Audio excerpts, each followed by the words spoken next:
Olá, tudo bem? Ciclo 4. Seja bem-vindo a mais esta aula de língua portuguesa, por meio da qual continuaremos conversando sobre o gênero manifesto e as suas estratégias argumentativas. Olha na tua tela e acompanha comigo quais são os objetivos da nossa aula de hoje. Relacionar textos e documentos legais e normativos de importância universal a seus contextos de produção. Reconhecer e analisar possíveis motivações, finalidades e sua vinculação com experiências humanas, fatos históricos e também sociais. E, por fim, fomentar princípios democráticos e uma atuação pautada pela ética e responsabilidade. Vem comigo para eu te explicar um pouquinho mais sobre isso. A aula de hoje, ciclo 4, vai te propor entender o gênero manifesto como um instrumento de defesa de ponto de vista, né? Como instrumento que faz valer os teus direitos como sujeito, como cidadão que paga seus impostos, né? E merece ter qualidade de vida. Então, veja, você aprendeu, olha na tela comigo, na nossa última aula, que o gênero manifesto situa-se entre os denominados gêneros argumentativos, cujo objetivo é convencer o interlocutor por meio de argumentos considerados aceitáveis. É também o gênero que nos permite, tá, defender como pessoa ou como grupo, tá, um posicionamento frente a uma problemática, seja ela de natureza social, política, cultural ou até mesmo religiosa. Você também entendeu, tá, que esse gênero guarda uma intenção discursiva, que é chamar a atenção da sociedade para algo que ela ainda não está consciente. Portanto, esse gênero é pedra fundamental porque serve como base para um grupo que defende um ponto de vista a fim de se marcar politicamente dentro da sociedade. Mas olha só, o objetivo da aula de hoje é te fazer entender, tá, que além desse gênero, existem outros gêneros textuais argumentativos, como o debate, o editorial, o artigo de opinião, a carta argumentativa e também de reclamação, tá? Todos esses, como eu te disse há pouco, gêneros predominantemente argumentativos, diferentes, por exemplo, de outros gêneros como a notícia, como também a reportagem, ou ainda como a lenda, ou ainda como o poema. Nós temos aqui gêneros que guardam na sua estrutura características predominantemente argumentativas.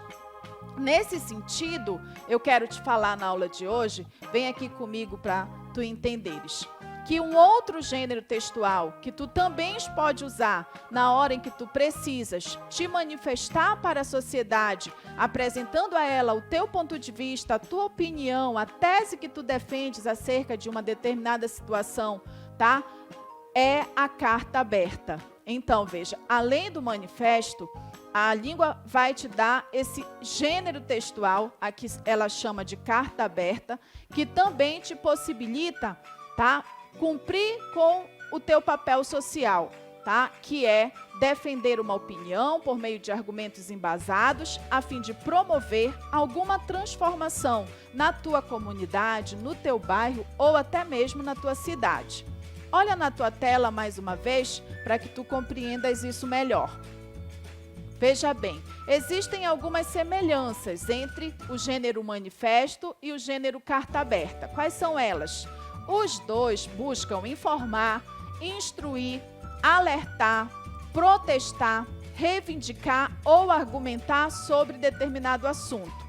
Tanto o manifesto quanto a carta aberta apresentam ao leitor um tema e traz dentro do texto um objetivo. Existe a pessoa ou grupo que escreve, tá? Portanto, eu posso dizer que a carta aberta é um veículo de comunicação coletiva, porque defende um ponto de vista que não é único, é de uma comunidade, é de um grupo, tá? Mostra ao leitor o que está sendo tratado, e atua na sociedade como importante ferramenta de participação política dos cidadãos. Então, nós temos aí as semelhanças, né, entre o gênero manifesto e também o gênero carta aberta.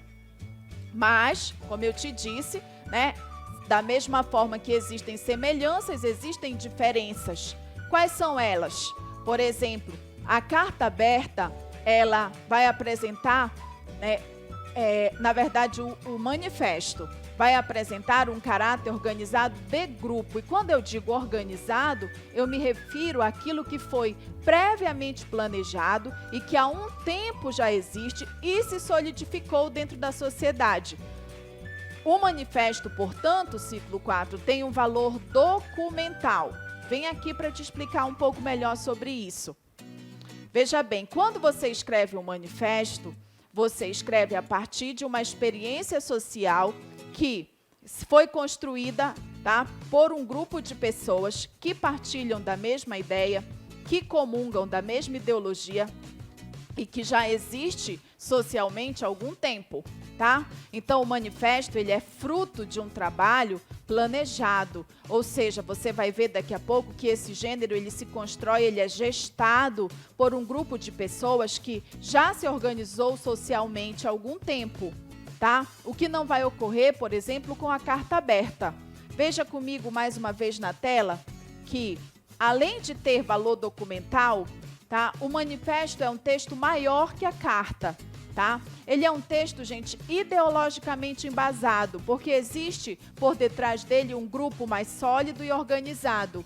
E ele, por conta disso, é um texto mais pensado, tá? E também gestado. A palavra gestado significa aí dizer que para você escrever um manifesto, você leva um pouco mais de tempo, né? Você precisa de experiências mais sólidas, você precisa participar de um grupo que já existe há um tempo e que está socialmente muito bem organizado para que a partir disso o manifesto nasça, tá?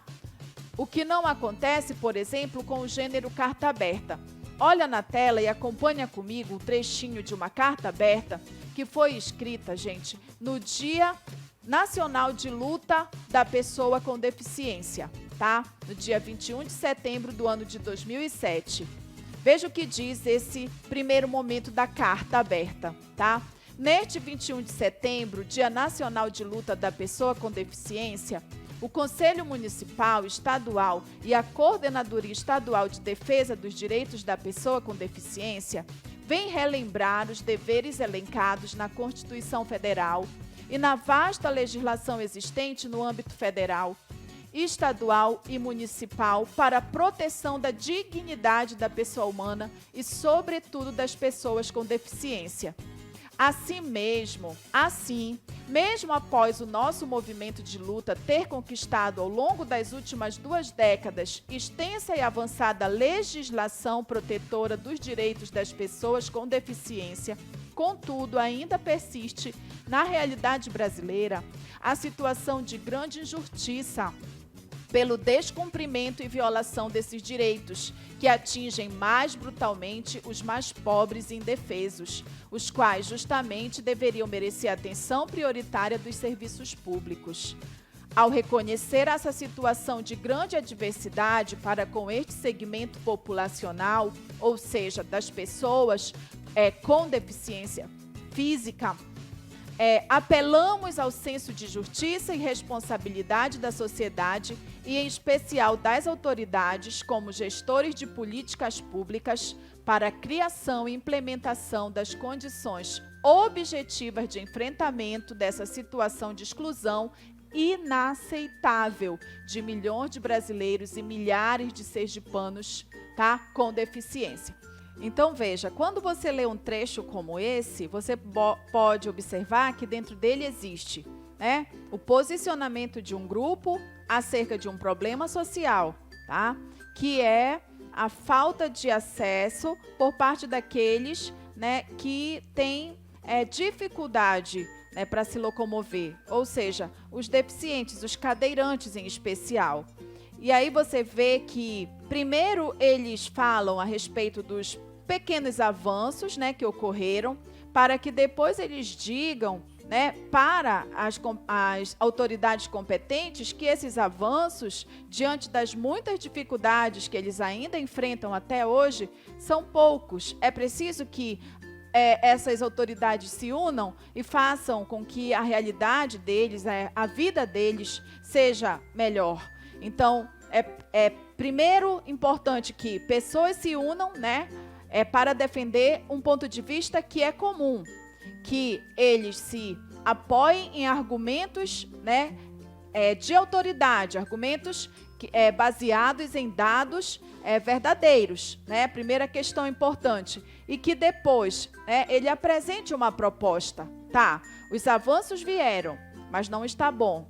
A situação de vocês ainda é ruim, mas o que se pode fazer? E aí o documento vai mostrar isso, né? A carta aberta vai mostrar. Então, nesse contexto, volta aqui na tela para você acompanhar comigo. Reivindicamos. Veja que existe uma série de reivindicações aí. No total de 13, eles começam reivindicando maior envolvimento do poder público através de seus gestores e agentes nos projetos, programas e ações voltadas à inclusão social da pessoa com deficiência, bem como no combate a toda e qualquer forma de discriminação.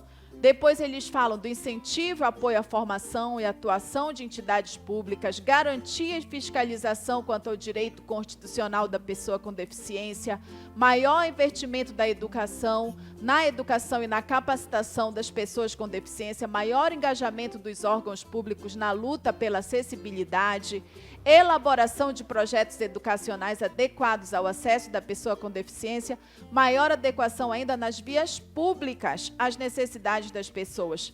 Depois pedem ainda aos órgãos públicos, né, que promovam acessibilidade a essas pessoas, que adequem, né, os transportes públicos visando facilitar a sua utilização pela pessoa com deficiência, que elabore, incentive projetos esportivos, porque essas pessoas elas ficam alheias, muitas vezes presas em suas casas, porque não tem primeiro acessibilidade, depois não existe para elas projetos que as convidem a sair do escuro e vir para as ruas, porque elas também são sujeitos, elas também são cidadãos que pagam os seus impostos e por isso merecem, né, tudo aquilo que qualquer pessoa merece. Então, cobram ainda maior investimento em centros de reabilitação, bibliotecas com livros em braille, visando promover a inclusão cultural. E, por fim, o respeito às datas comemorativas dos dias de luta, né, da pessoa com deficiência.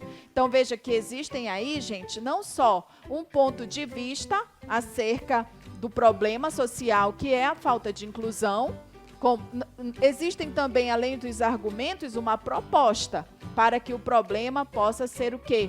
Solucionado ou pelo menos minimizado. Depois, olha só, eu trouxe para ti esse esqueminha.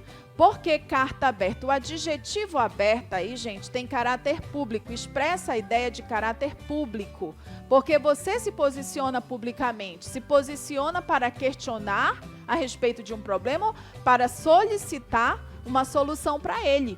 Né? Você é uma pessoa, mas também a carta aberta pode ser escrita representando uma instituição, de forma que, por meio desse texto, né, o problema trazido por ele ganhe visibilidade, né, e reconhecimento social. Então, veja, vem aqui comigo, que eu quero te falar agora sobre o que está por trás, tá, do gênero manifesto e também do gênero carta aberta. Os dois, como eu te falei no início da minha fala, são gêneros argumentativos que estão a serviço da defesa de uma opinião, de um ponto de vista que não é de uma só pessoa, mas de um grupo, de uma comunidade, e visa, né, alcançar uma solução para o problema tratado, ou seja, transformar uma realidade que, de certa forma, o incomoda.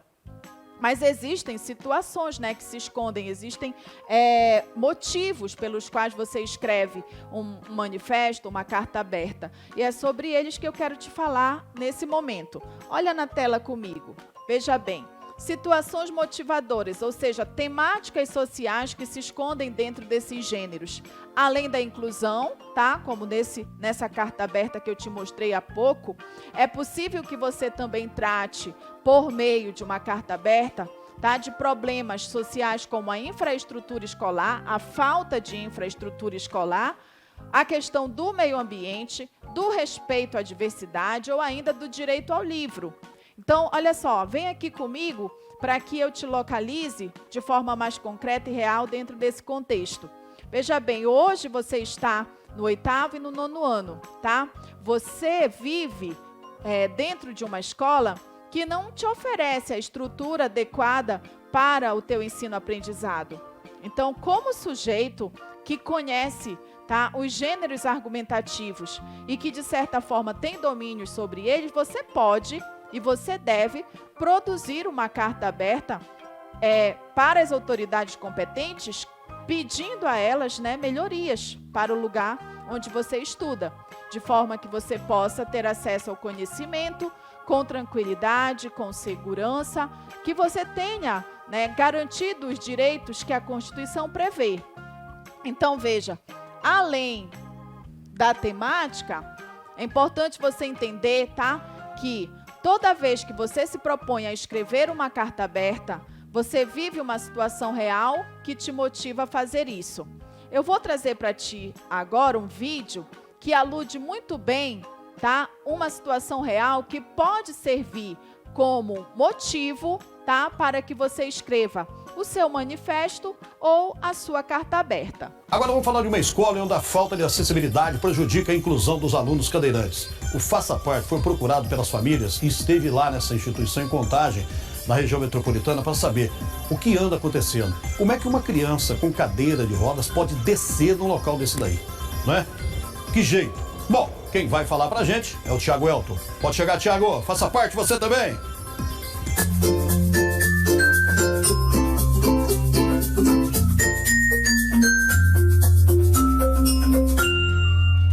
A educação inclusiva de qualidade é uma luta antiga do movimento de pessoas com deficiência. E, infelizmente, para que esse direito seja efetivado, ainda existem uma série de barreiras a serem derrubadas. E um dos principais problemas encontrados em várias escolas ainda são as questões de acessibilidade. A Thalita tem 10 anos. Ela nasceu com paralisia cerebral e tem limitações motoras graves. Por isso, usa cadeira de rodas para se locomover. A mãe tem feito de tudo para ver a filha plenamente incluída. No início foi horrível, né? Até ela acostumar, chorava muito. Letícia de Souza Lopes Ferreira, mãe da Thalita. Há pouco prazo, há menos de uma semana, ela já acostumou com a escola, começou a gostar. Então melhorou muito a convivência dela até com os familiares, que ela não aceitava, era só eu e o pai dela, minha mãe no máximo. Mas o grande problema enfrentado pela família é a falta de acessibilidade em parte da escola onde a Thalita estuda. Olha esse vídeo que recebemos denunciando a situação do acesso à quadra, onde são feitas várias atividades extra-classe.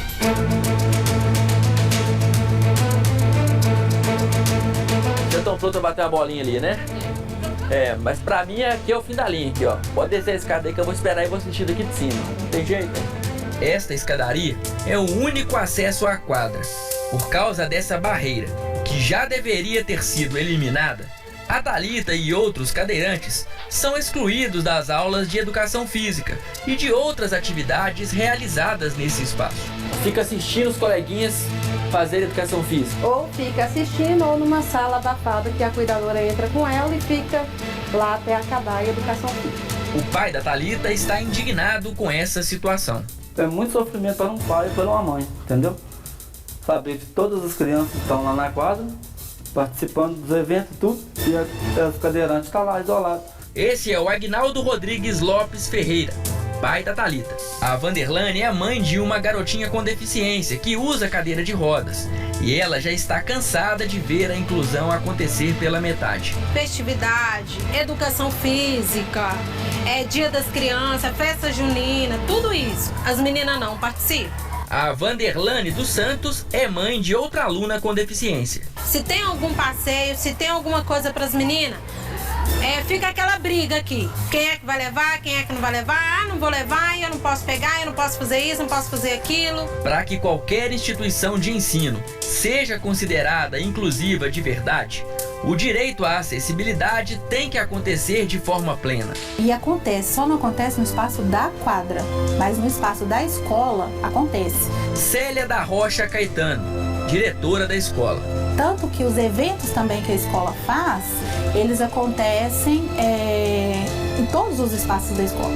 Não acontece um evento na quadra isolado, não. Esse pátio aqui, que a gente chama de pátio central, ele é um pátio principal para as atividades, para todos participarem. E não há exclusão, porque as famílias, elas recebem os comunicados, elas recebem os convites, como todos os outros participam. As mães relatam que já faz tempo que elas reivindicam as reformas. O que seria, né, o motivo social que se esconde atrás da cena, tá bem? Que o vídeo, né, que eu te trouxe para a aula de hoje representa e que pode te servir como motivo, né, para que tu escrevas um manifesto ou ainda uma carta aberta. Estes dois gêneros argumentativos que estão a serviço da defesa de um ponto de vista para que alguma realidade seja transformada, seja modificada. Você viu no vídeo que existe um problema, né? Que é a falta de acesso, a falta de acessibilidade para aqueles que têm algum tipo de deficiência, seja ela física, seja ela cognitiva. Então, veja, você como sujeito social pode se valer desse gênero para, primeiro, mostrar para a sociedade que o problema existe, né? Apresentar os argumentos que são necessários para que a sociedade entenda que realmente é preciso fazer alguma coisa e depois sugerir, né, propostas. O que pode ser feito de maneira efetiva para que essa realidade tão cruel, né, em que vivem muitos cadeirantes, em que vivem muitos deficientes brasileiros, seja modificada. Então, eu te proponho nesse momento, com a ciclo 4, a pensar comigo sobre, primeiro, olha na tela, por favor, mais uma vez, né? A tua atuação ética e responsável, né, por meio desses dois gêneros que você está conhecendo. Primeiro, lembra comigo, tá, que o manifesto é esse gênero textual que apresenta estrutura livre, ou seja, não muito rígida, porque ele pode defender um ponto de vista objetivo, mas ele também pode defender um ponto de vista subjetivo, ou seja, ele pode se valer apenas da linguagem objetiva, mas ele também pode se valer da subjetiva, por meio da polissemia, por meio das figuras de linguagem. O manifesto, apresenta um título que sintetiza o assunto, o pensamento abordado. No corpo do texto, a gente vai esclarecer quais são os posicionamentos dos autores, alicerçados em argumentos de autoridade. O manifesto traz o local, traz a data e também a assinatura dos manifestantes. Ele se vale de recursos poéticos quando visita, né, o cenário, a esfera artística, de argumentação subjetiva, que atende a uma perspectiva lírica, como é o caso do Manifesto Antropófago, né, de Oswald de Andrade. Mas ainda assim ele apresenta um caráter argumentativo muito forte. A linguagem do manifesto é formal, os verbos estão predominantemente no indicativo e no imperativo, a fim de que o leitor acate ou aceite um posicionamento defendido. Já a carta aberta se assemelha às cartas pessoais, né? Mas possui um caráter argumentativo, porque é um gênero textual que está a serviço, né, de uma ideia que é pública. Volta-se primordialmente para uma função social, tá? E por meio da sua publicização, né, apresenta para a sociedade um posicionamento crítico acerca de um problema, acerca de uma situação, né, acerca de um conflito, tá? E aí solicita, né, a solução para ele, mas também apresenta uma sugestão de medidas, na maior parte das vezes, medidas políticas. A carta aberta também tem título, se estrutura por meio da introdução, do desenvolvimento da conclusão. Ela pede também uma despedida e assinatura. Mas veja bem, ciclo 4, vem aqui para eu te falar uma coisa bem importante, tá? Eu estou te falando de dois gêneros textuais argumentativos a serviço de uma opinião, tá? Que visa transformar realidades sociais. Dentro desse contexto de produção, você pode assinar tanto o manifesto quanto a carta, tá? Mas veja, existem contextos que não nos permitirão fazer isso. Por exemplo, se você está dentro, tá, de um processo seletivo, se você está participando de um vestibular, seja no seu estado ou fora dele, e o gênero textual escolhido é a carta aberta ou ainda o manifesto, para efeito de vestibular, ciclo 4, você não vai poder assinar o seu texto, porque você correrá o risco, sério risco de ser desclassificado, porque você sabe, se não sabe, aprenda agora, que quando você está aspirando ingressar no nível superior, por meio, tá, do seu conhecimento e da elaboração de um texto, você não pode se identificar nesse texto. Então, cuidado com isso, tá? Você assina a carta aberta, você assina o manifesto quando você está dentro de um contexto de produção que te permite fazer isso. Ao contrário disso, você não pode assinar, se identificar como autor da carta aberta ou do manifesto, tá bem? Eu trouxe para a nossa aula de hoje um momento que é mais teu do que meu, tá? Ciclo 4. Eu te convido agora a olhar na tela e a pensar comigo, olha, hora do estudo. Assim como nas nossas salas de aula, né? A gente divide conhecimento, a gente partilha conhecimento, a gente introduz dados novos à tua vida, mas a gente também te oportuniza a pensar, porque tu tens esse papel, tu tens essa responsabilidade, né, de desenvolver senso crítico acerca daquilo que tu estás aprendendo. Se não for assim, o conhecimento não faz sentido. Então, eu te convido agora para a nossa hora do estudo, a hora em que você vai perceber se tudo que te foi ensinado ao longo das tuas duas últimas aulas valeu a pena. Então, eu te proponho agora, tá, com base na fala da nossa aula sobre o gênero manifesto e também sobre o gênero carta aberta, que você reflita sobre as questões propostas, tá? Então, tu pegas o teu caderno e tu anotas, por favor, para que tu possas colocar isso em prática aí na tua casa. Primeira coisa que eu quero que você pense, tá?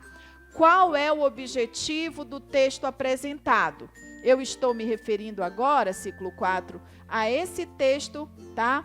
Escrito no Dia Nacional de Luta da Pessoa com Deficiência, a carta aberta, tá? Que objetivo esse texto tem? Porque todo texto tem um objetivo, guarda uma intenção discursiva que poderá ser alcançada segundo as estratégias que você selecionou na hora em que planejou a escrita desse texto, tá?